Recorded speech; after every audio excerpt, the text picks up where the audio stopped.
to announce the last speaker of the day, Joshua Dunaief here. And before we let him talk, I really want to ask you to give a round of applause because Joshua really organized a fantastic day of talks, and he really was the brains behind this whole symposium today. So thank you very much. Thank you very much. And I think just to, tell you what kind of a nice guy he is, he organized this whole day, and he could have made himself the first speaker, got it out the way, but he made himself the last speaker. So it just shows you what a nice guy he is as well. Okay, without further ado, take it away. Thank you, Claire. I was hoping there would still be a few people left for the last talk, and I'm delighted that so many of you stayed, so thank you.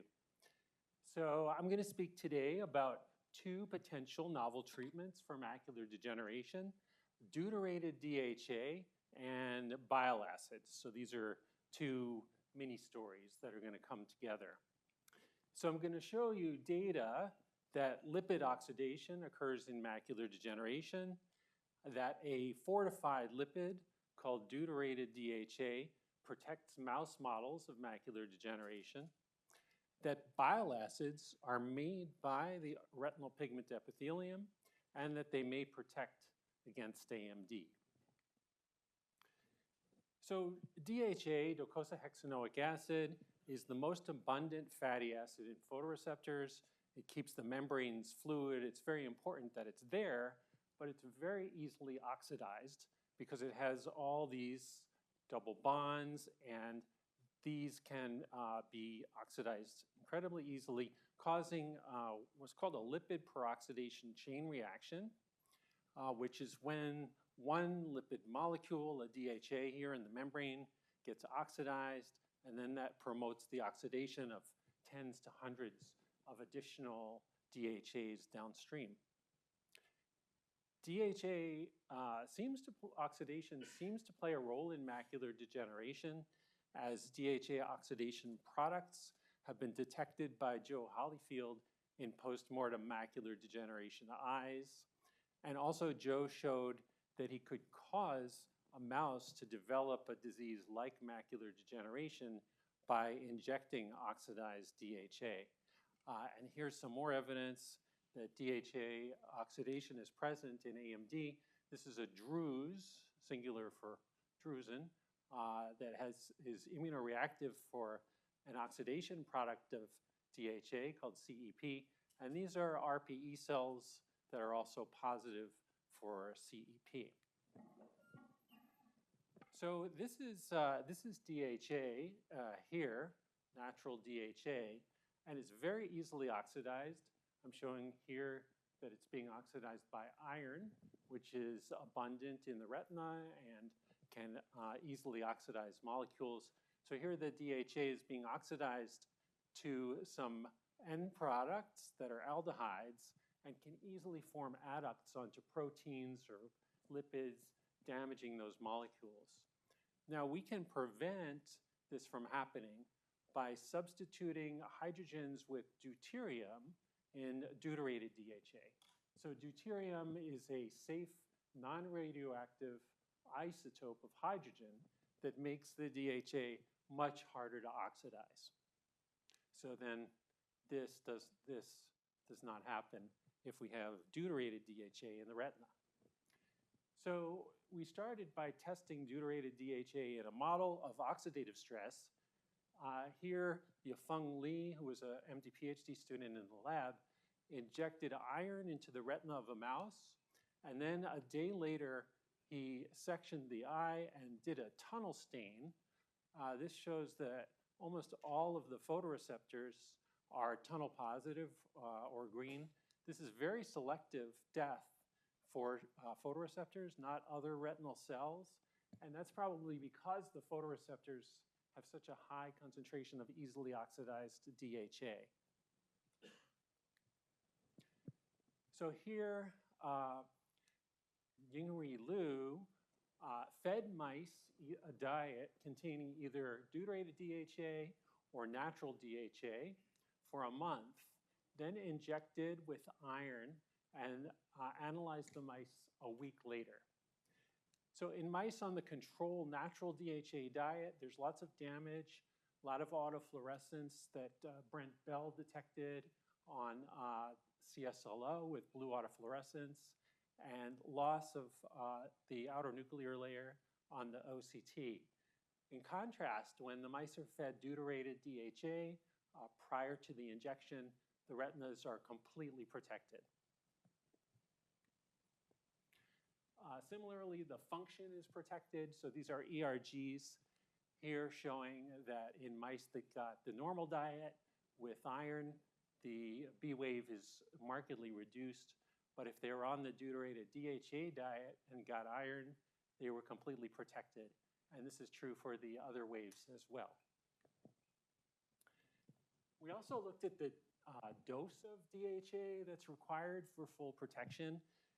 So here we fed mice the deuterated DHA for different amounts of time. And after 4 weeks, we found that 50% of the DHA in the retina was in the deuterated form. And that was the time point at which we saw full protection. So it's not even necessary for all of the DHA to be deuterated, just half of it, presumably because that stops the lipid peroxidation chain reaction. We next tested whether deuterated DHA could protect against a model of geographic atrophy. And this is a section from a human eye showing geographic atrophy, an advanced form of AMD, where it's dark in the center because the retinal pigment epithelial cells are missing. And here, after iron injection, we see a patch of geographic atrophy in mice that got the regular chow, but in mice that got the deuterated DHA, no geographic atrophy developed. We also wanted to know if deuterated DHA could protect the retinal pigment epithelial cells against lipid oxidation. So the iron injection in the vitreous primarily is oxidizing the photoreceptors. And here we wanted to ask, could deuterated DHA protect against oxidation that's occurring within the RPE, that's originating in the RPE? So to do that, Elena, a graduate student in my lab, knocked out an antioxidant gene specifically in the RPE cells. So that gene is called glutathione peroxidase 4, or GPX4, and it is needed to reduce oxidized DHA. So these mice would have excessive oxidation of DHA, but only within the RPE.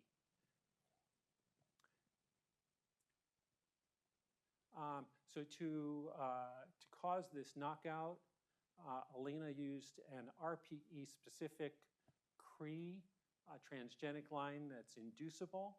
So when she gave the mice tamoxifen, she was able to control the timing of when the glutathione peroxidase 4 was knocked out. And then as proof of principle, she showed that in the neural retina, the mRNA levels of GPX4 were not changed, but in the RPE, the targeted tissue, the GPX4 levels were markedly reduced. And that resulted in a retinal degeneration originating in the RPE. So here's a wild type for comparison.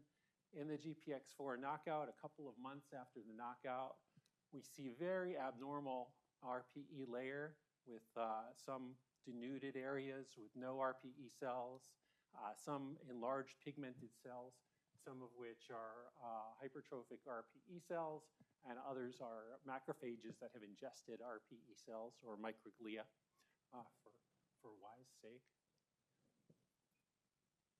And then we see photoreceptor loss, which is actually secondary based on what we see in the time course of the degeneration. So there's some thinning of the outer nuclear layer and undulation after the RPE cells start to degenerate. So when Elena fed the mice deuterated DHA starting at age 3 weeks for a month, and then induced the knockout, she saw, again, complete protection of, based on this image, autofluorescence image, and the OCT image. In comparison, the control fed the normal diet has RPE degeneration that we see here and some thinning of the outer nuclear layer. All right, now switching over to the other story. Rohini Nair has been working in the lab on using induced pluripotent stem cell RPE cells to ask how they protect themselves against oxidative stress. So she did an omics experiment, transcriptomics, where she exposed the cells to two different oxidants, cigarette smoke and then also separately iron, and asked which transcripts were altered in an RNA-seq experiment. And much to our surprise, the top rated pathway in terms of upregulated genes was bile acid metabolism. And we think of bile as being made by the liver, stored in the gallbladder, helps to absorb lipids in the diet. So we're a little surprised to see that it was coming up here in the stressed RPE. So we thought, what could this mean? So Rohini looked at the enzymes that are altered in this oxidative stress RPE culture model, and found that they're in the acidic pathway of bile acid synthesis. There are two pathways for synthesizing bile acids, acidic and neutral. And so the RPE actually express enough of the enzymes in the acidic pathway to plausibly be making bile acids. And this is showing actually that as the RPE cells differentiate from induced pluripotent stem cells, they actually upregulate many of these acidic pathway bile acid biosynthetic genes. Okay, so then we started to believe this is actually happening, and we thought, well, why is it happening? So that's based on the functions of the bile acids. They solubilize lipids, and they also can act as signaling molecules where they activate intracellular receptors, reducing inflammation in some cases, inhibiting apoptosis, reducing oxidative stress. So our hypothesis became that RPE synthesized bile acids to solubilize and transport lipids and to reduce oxidative stress and inflammation.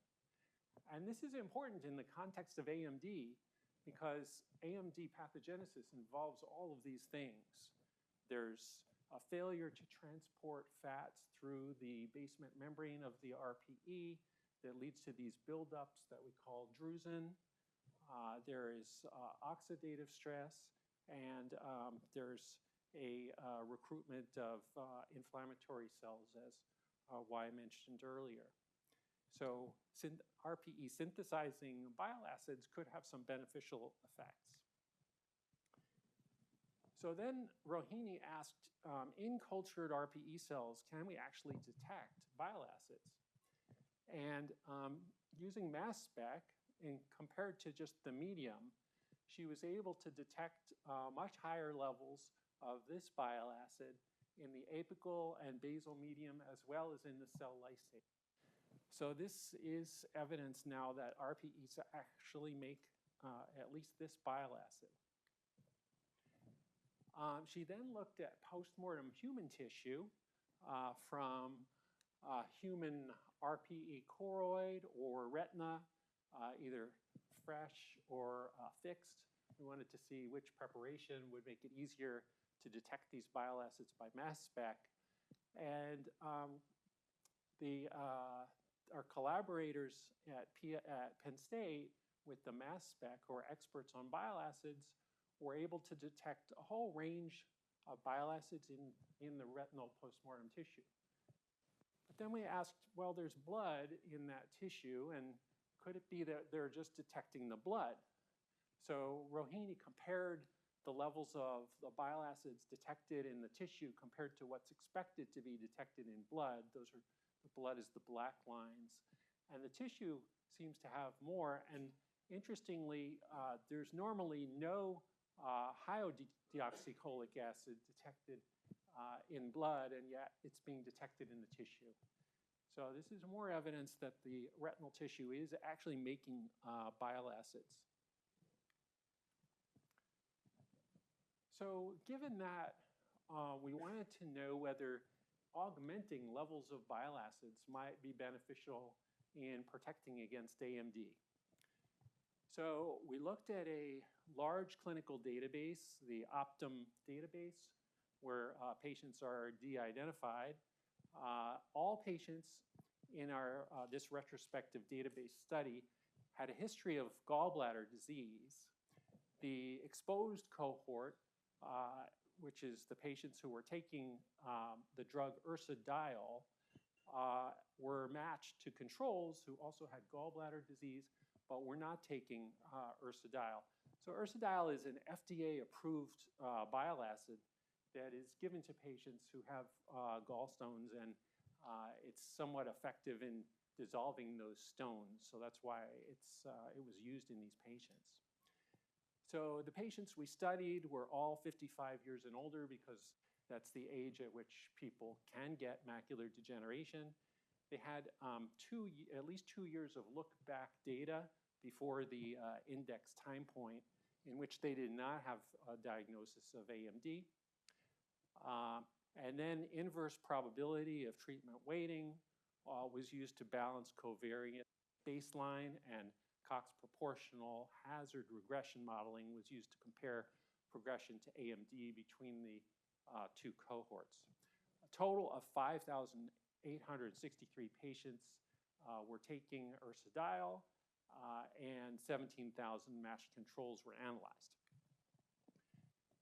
So this shows that the cumulative probability of getting AMD was higher in the controls, the red line, than the patients who were taking ursodiol, the blue line. And the hazard ratio was 0.65 with this confidence interval and a P of 0.0001. This work was done by Kevin Zhang, our first iPower resident, with senior author Brian Vanderbeek, who's an expert on working with these large databases. So in conclusion, DHA oxidation likely plays a role in macular degeneration, and we can protect against that with oral deuterated DHA that we just put in the chow for the mouse diet, and it accumulated in the retina, and it protected the retina against iron-induced oxidative stress when iron was injected into the eye, and it also protected against RPE-specific deletion of this antioxidant GPX4. And then also bile acids are made by the RPE, and this oral bile acid that's FDA approved is associated with a decreased risk of AMD in a retrospective study. So in the future, we hope to do prospective trials of deuterated DHA, which is actually now being looked at by the FDA, and an IND has been filed, and also ursodiol, which could simply be repurposed because it's FDA approved already and safe for AMD prevention or protection. I'd like to thank the people who actually did this work, the members of my lab who are pictured here at our annual lab party. And the current lab members are all listed here. These are our very important collaborators, especially I'll give a shout out to Brent, who tirelessly images mice at extremely high precision every day. So maybe a round of applause for Brent is in order.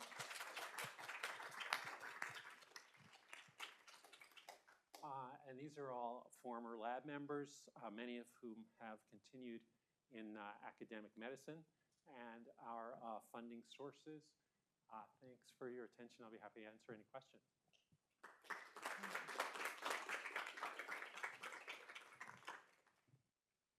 Yes.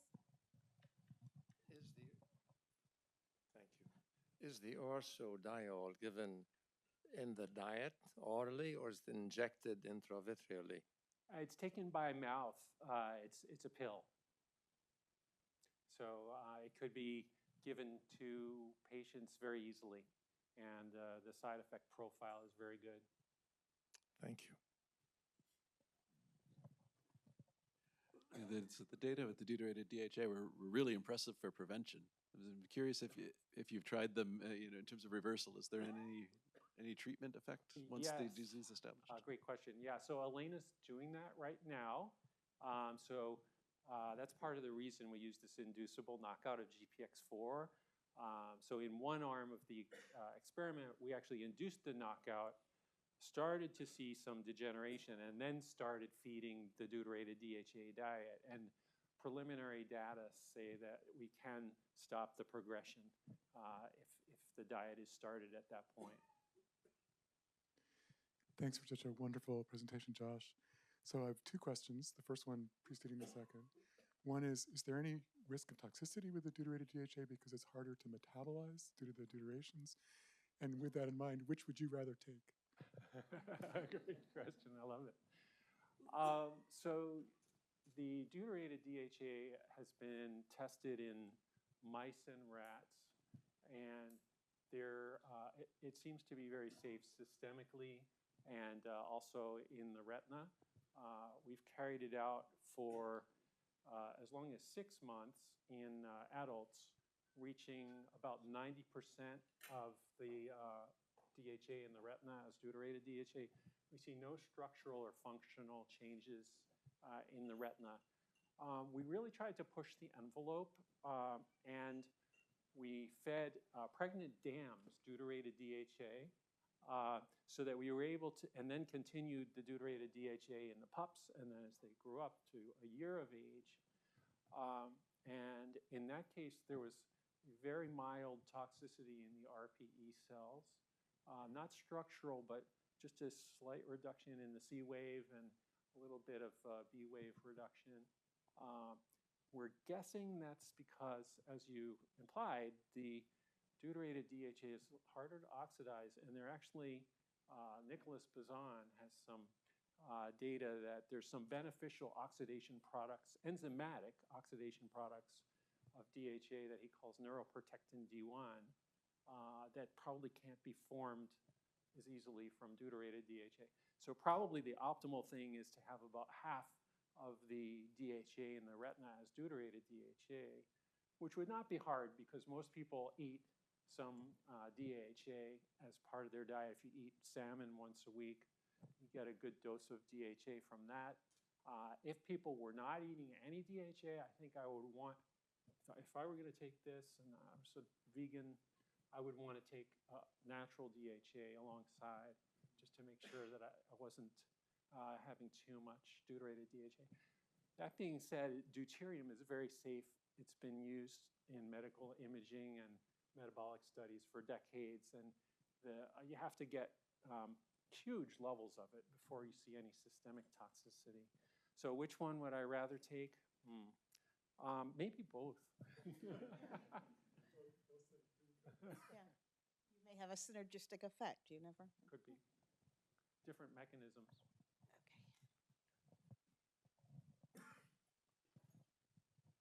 Okay. Great talk. It looked like your top hit was bile acid metabolism, but then the second was heme metabolism. And I wonder if you've looked at any of those pathways for potential protective factors that maybe involve iron. Yeah, thanks for that question. We really jumped on the bile acid thing first because it was the top hit. But I think given that the lab has studied iron for a long time, we will get around to looking at the heme metabolism as well. One little known fact about RPE cells is that they actually make a lot of hemoglobin. So not only are RPE cells like the liver in that they make bile acids, but they're also like red blood cells in that they make hemoglobin. So why would they do that? Maybe to store oxygen, buffer oxygen as it's transferred from the choroid to the photoreceptors.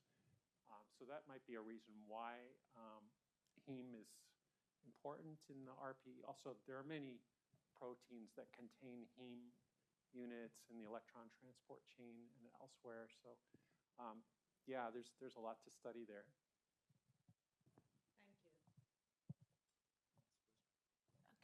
Well, I think that was a fabulous way to end a really extraordinary day. And I thank you very much for a fabulous talk. Thank you. Thanks for